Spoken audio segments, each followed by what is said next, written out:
बच्चन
दादा एक मिनट दुकान कर रहा है जो खड़े हैं वो बैठ जाए तो अच्छा लगेगा सब कुछ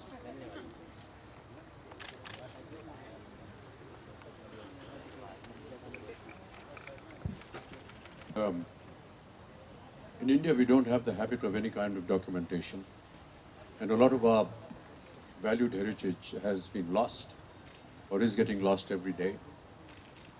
I'm really thankful to Shiven for initiating the heritage concept. I was there for the inauguration when we introduced the institution that is now going to be looking after, and Shiven, anytime as always, when you shall need my services, I shall always be there. But really, it's wonderful to have Bhavna put all the thoughts together. The generations to come will want to know what happened in the early years. And there really is no reference point for it.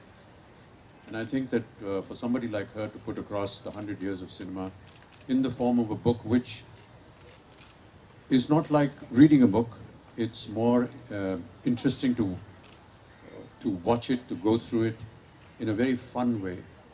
And I think that's a very novel idea to keep the audiences and the readers attracted to something like this. So I compliment you, Bhavna, for that.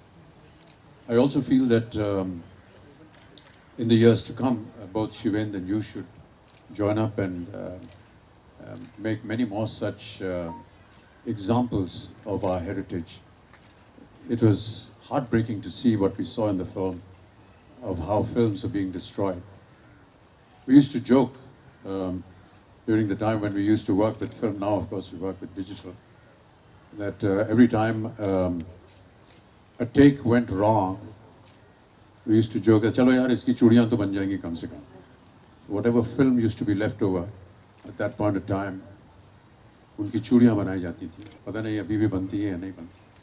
But can you imagine the amount of valuable footage that has gone into that escapade? So thank you, Shiven, thank you, Bhavna, for putting all this together. And anytime you need any further help to either propagate or to work towards its heritage, I shall always be there. Thank you. I'm joined by my nephews and nieces, a car full of people. My mother would pack homemade snacks wrapped in her cloth bag, which was in the dark distributed to us children because buying the popcorns was expensive for so many children. What are your memories of childhood? How were you exposed to films? How did you watch them? I have always been curious to know. I was born and brought up in Allahabad, in Uttar Pradesh. And in Allahabad, the Capital Cinema was the very prominent theatre where we used to go and watch films. In our time, parents used to go and wet a film before the children were allowed to go and see it. तो जो भी फिल्में आती थी और जिसके लिए हम चाहते थे कि हमें जाना है उसे देखने, पहले वो देखते थे, उसका अनुमान लगाते थे कि ये देखने लायक है कि नहीं बच्चों के लिए, उसके बाद हमें इजाज़त मिलती थी वहाँ जाने के लिए. कैपिटल थिएटर शायद अब भी है इलाहाबाद में, और उसकी यूनिकनेस ये थी कि वो एक सिनेमा थिएटर था लेकिन साथ में एक रेगुलर थिएटर भी था. उसके ऊपर स्टेज परफॉर्मेंसेस भी होती, ऐसा स्टेज बनाया हुआ था वहाँ. और कई बार वहाँ पर हमने पृथ्वीराज कपूर और उनकी जो पृथ्वी थिएटर्स ग्रुप था उनका वहाँ पर हमने उनके प्लेस देखे। और लॉरेन एंड हार्डी की एक फिल्म थी द फ्लाइंग ड्यूसेस, वो मेरी पहली फिल्म थी। और उसके बाद जितनी भी ये सिंड्रेला और लिटिल रेड राइडिंग हुड इस तरह की जो फिल्में आती थी डिज्नी की, वो देखने जाते थे। हिंदी फिल्म शायद जो पहली देखी थी वो शायद जागृति थी, बहुत ही पुरानी फिल्म थी, बच्चों के ऊपर एक फिल्म बनी थी। और बाद में कई सालों के बाद इलाहाबाद में पहला एयर कंडीशन थिएटर बना जिसका नाम था निरंजन, और हम लोग वहाँ देखने गए थे एक फिल्म जिसमें दिलीप साहब थे और देवानंद साहब। In Badal Bijli, and the lights had gone out, and they said we don't know when the lights will come back. This was happening in the climax scene when Nirupa Roy's you are on her lap, and nobody moved, and we were all so patient and accustomed to the lights going out, waiting, enjoying the film, coming out. Favorite दशक कौन सा है? Which is the best? मुझे cinema का सबसे favourite दशक कौन सा है? Which is the decade that I value the most? My favorite decade is the 50s because it ushered new wave cinema, great filmmakers, and great music and journalism at that time. And because I think the decade is very dramatic in writing, in performances. What are your favorite decades? जितने भी decades हैं सब मेरे favourite. सबसे ज़्यादा एक तो बता दो। नहीं, बड़ा मुश्किल है कहना। आपने जैसे कहा कि जो 50 का दशक था उस समय तो हम लोग को इजाज़त मिल रही थी कि फिल्में जा कर के देखें, तो वो बहुत ही एक आश्चर्यजनक चीज़ होती थी। निरंजन सिनेमा जिसकी हमने अभी चर्चा की वो इसलिए याद है, और वो फिल्म इसलिए याद है क्योंकि एयर कंडीशन थिएटर जो था वो एक आविष्कार था, बहुत ही अद्भुत लगता था हमें। यार एक सिनेमा घर जो है वो एयर कंडीशन हो सकता है, तो वो याद हमारे साथ थी। और रुपए पैसों की बात की तो हम लोग तो वो सामने जो लकड़ी के बेंच होते थे उस पर बैठते थे, 8 आना टिकट होता था उसका, क्योंकि आज के ज़माने में 50 पैसे हैं, और ऐसे हम लोग फिल्में देखते थे। और हर दशक में हमें कुछ ना कुछ एक नया देखने को मिला, नए कलाकार देखने को मिले, नया संगीत, नए निर्माता निर्देशक। ये कहना कि ये दशक पहले दशक से ज़्यादा बेहतर था, ये कहीं ना कहीं अत्याचार होगा बहुत, क्योंकि ये हर दशक में कोई ना कोई एक कुछ नया लाया है, नए कलाकारों को पेश किया है। और आज भले ही हम बैठ करके यहाँ कह सकें कि जो 50 का दशक था, जो 60 का दशक था वो अच्छा था, लेकिन आज से 10-20 साल बाद लोग कहेंगे कि आज का दशक जो है बहुत सुंदर लगा। आज का पिंक में it is the first time in Hindi cinema the word virginity is spoken. A reference is being made to virginity. Otherwise, if a Hindi film heroine has to be completely pure, agree, Mita? या ज़्यादा से ज़्यादा कहते हैं उसके पाँव भारी हो गए। But yes, both Piku and Pink were in a way a great revelation, I felt. Piku because it brought in a film which had really no story. It was just a relationship between a daughter and a father. And there was a great amount of identification with the daughters of the world, and particularly in India, because many of the daughters who saw the film for the first time invited their parents and their fathers to come along to see it again, because they identified with that relationship. Pink, of course, the issue was so strong and so valuable and so pertinent in today's times that it was something that needed to be said, and it had to be said in as powerful a manner as possible. I'm really very grateful to Shujit Sarkar and Anirudh and Ronnie Lyrie for making that film and even thinking about it. And thinking about it not so much in a way to preach the content, but I felt to just touch it very briefly and leave a lasting impression. Devising that last comment of the film, "No means no," was by itself very debatable when we were discussing the script. It was felt by the writers and the directors at that time that in the final summation of the court scene, I would get up and make a long speech, which would encapsulate all that had happened in the film from the start to the end. But I felt that having said so much already, and all the lawyers that were arguing for and against it said so much that really wasn't needed.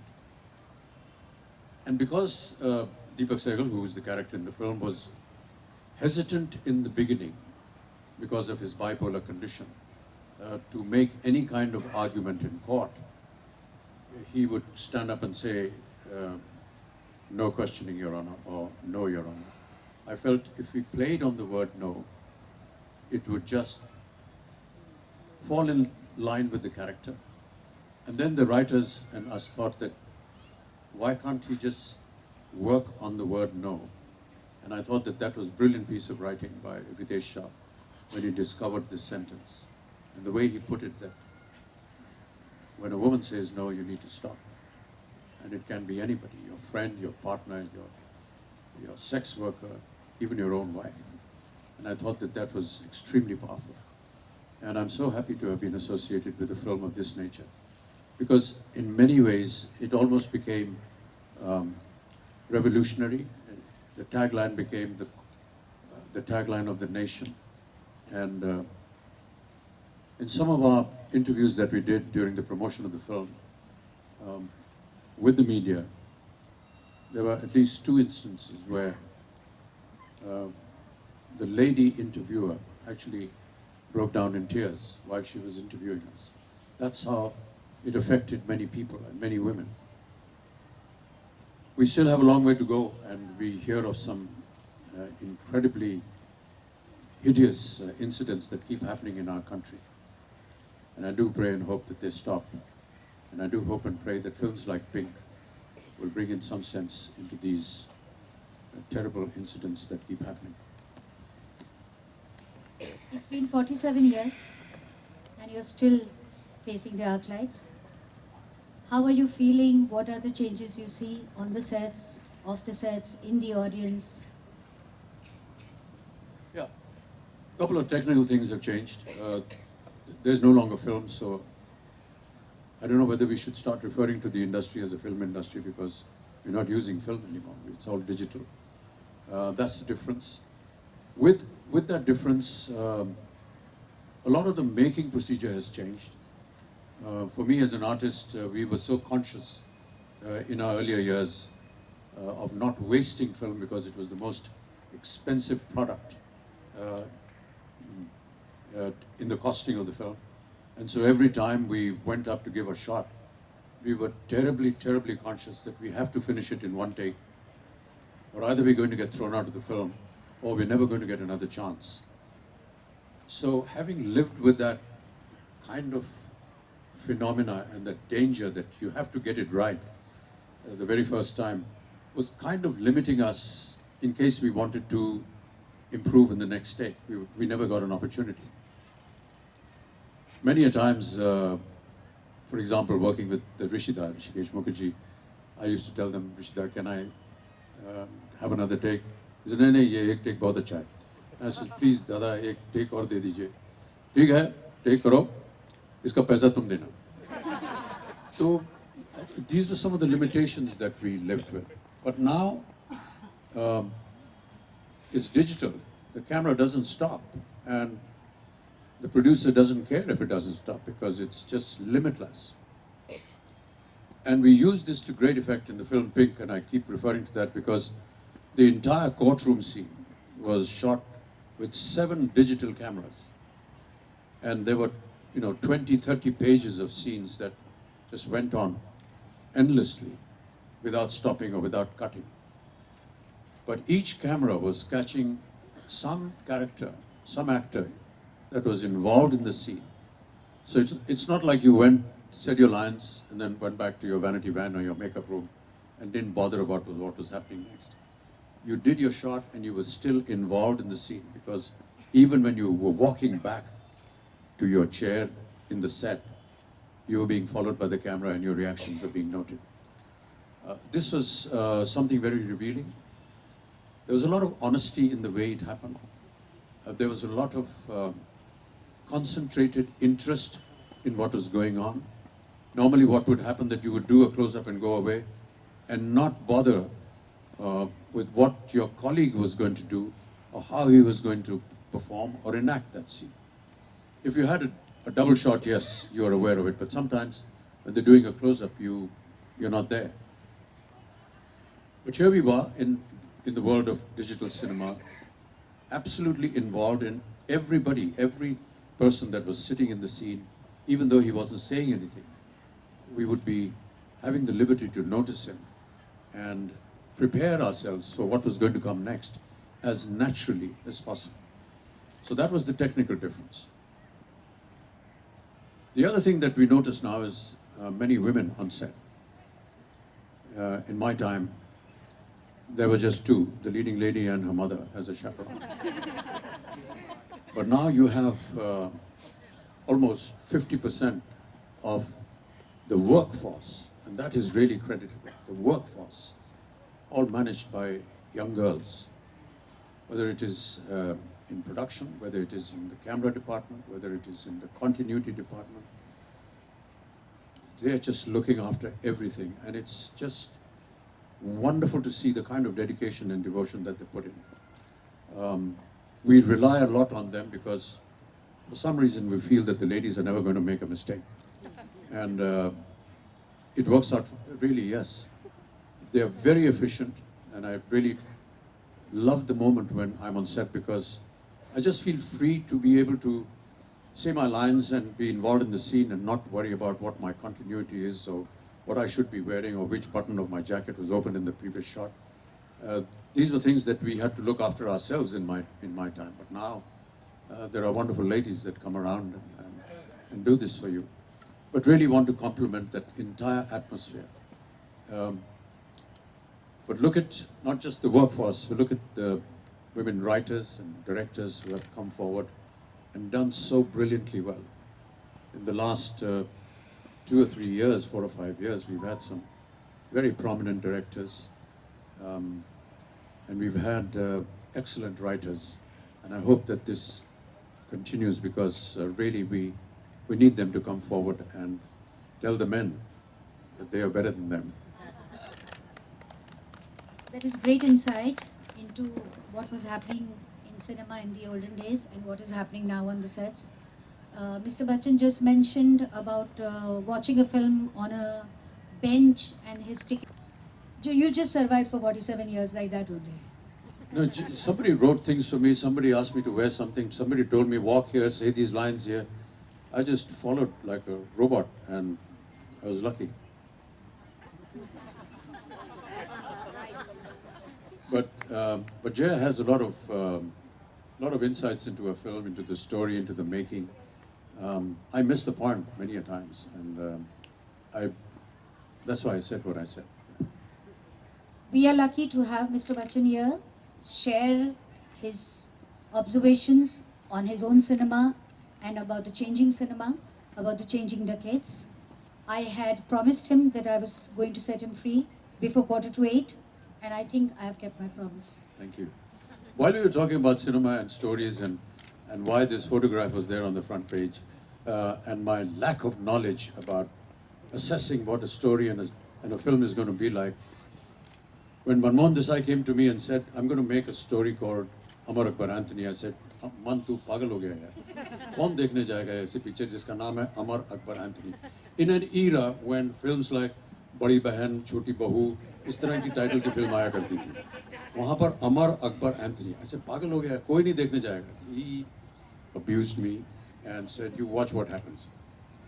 And then, to our horror, we had the opening scene of the film where 3 brothers are lying in hospital and one tube is going from each one of their veins into one lady I said, Man, this is atrocious. This is not permissible in medical history. Forget cinema.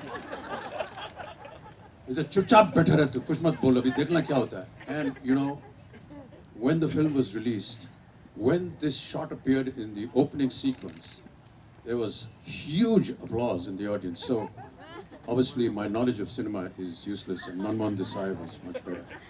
Tell us about this egg scene, because it's my book cover, so we would This like is to one know of how the it happened. atrocities that he asked me to do. You know, तेरे को अंडे के अंदर से निकलने का. मैंने कहा, okay यार, अभी क्या करें? Yeah, because the girl was Christian and it was Easter, and it made me wear something which was very Christian looking, and made me do all kinds of things and asked me to recite some lines. I used to just fool around with the English language, the whole country of the system, because Yeah, there is a it's story a lot of about what rubbish. is But spoken, you know, he right? heard me saying it someday, and he said, "Hey, put this in the song." That was another moment of madness, but you know, that was what Manmohan Desai was. He was a genius, truly. Javed Akhtar once said about Amitabh Bachchan कि जो भी राय हो, मगर एक बार वो set पर आते हैं, आप उनके हाथ में तलवार दो, चाकू दो, गन दो, सितार दो, कुछ भी दो, he will do it with conviction. And that is why he came out of an egg and he made us laugh and cry. Thank you, Mr. Bachchan. Thank you.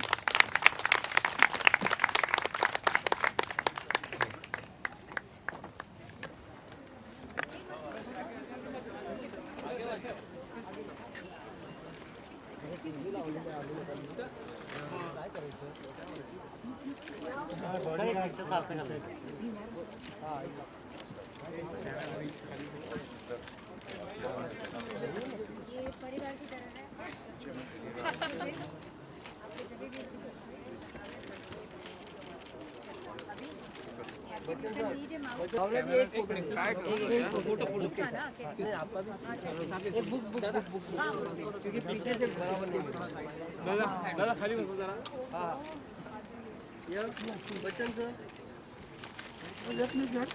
Close close जरा close sir यहाँ पे sir हाँ जी यहाँ पर close sir गाँव में इस तरफ आपके right sir sir left side क्या कर रहे हैं ये देखो मेरे आगे